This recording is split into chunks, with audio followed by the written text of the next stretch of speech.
tuna pukela ramzaw ZPM official lagi deh susai turin ilong so mangu ule masain damna khiselna thamin petu pathian hena lom thu sila tunhuna campaign office honna muna local com abik takin block president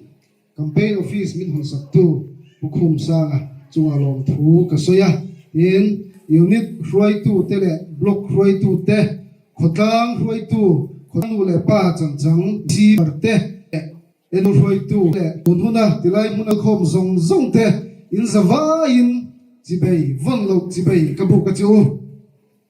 ka ticket chu pui te po pa fel tak tak pa tak tak ten ni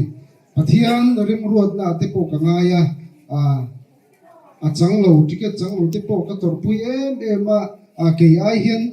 ticket ti han pezok se thei to phan chua pui la hlotlin na te chan pui le ti kha ka du em ma chu thi rual chuan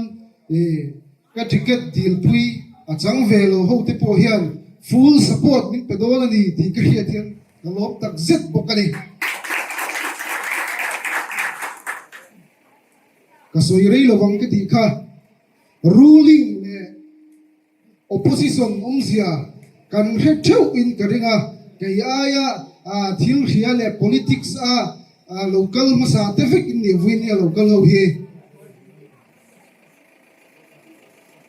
opposition biala omzia tle ma zong soi kadwa voindia hianin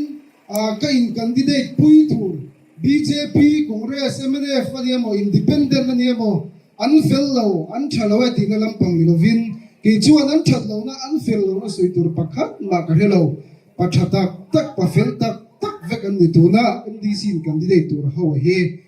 amai ro chu opposition MDC kan nei ani chuan kumma chum thatin lo an lo le lam bak an na don lo bial chu hian development mason na pakhat ma mutur om don lo ti hi voin ne dilai mun local khom ho zong zong hian I rethar le mu ti hi ka soi du ne Mizoram state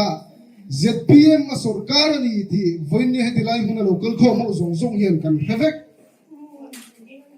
ZPM official candidate tora than chu kani pathian le nang mani zara bungkang bial chung en kol tu turata na min do min thang ting ani chuanin bungkang bial hian ma kan son don ti hi number 1 min riat sakru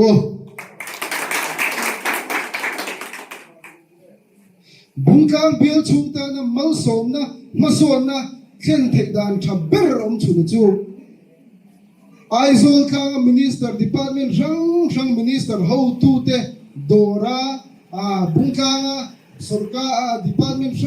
rang naruak umte nor suani chumi nor chuak thei tur chuan ke official candidate ZPM hi min thanangai health department ani emo electric department ani emo bungkang bill chunga sarkar department ranga naruak hi opposition MDC kan nei ni chun opposition MDC tan chuan nor chuak theina pakhat ma umlo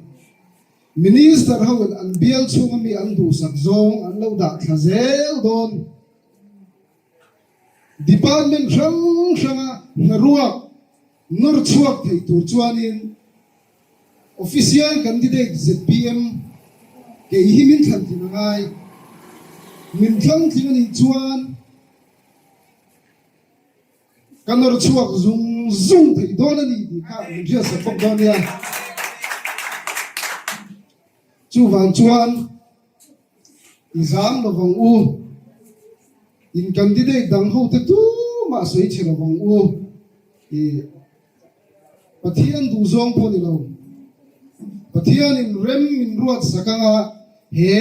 bungkang bial chungi dua tak le mangai taka ke en kol theinan hlotlin na kan chang nge do na ni ti voin ne ti lai mun local khom ho zong zong hian I he tharang u ti kha ka soi ti to ni ro se alo be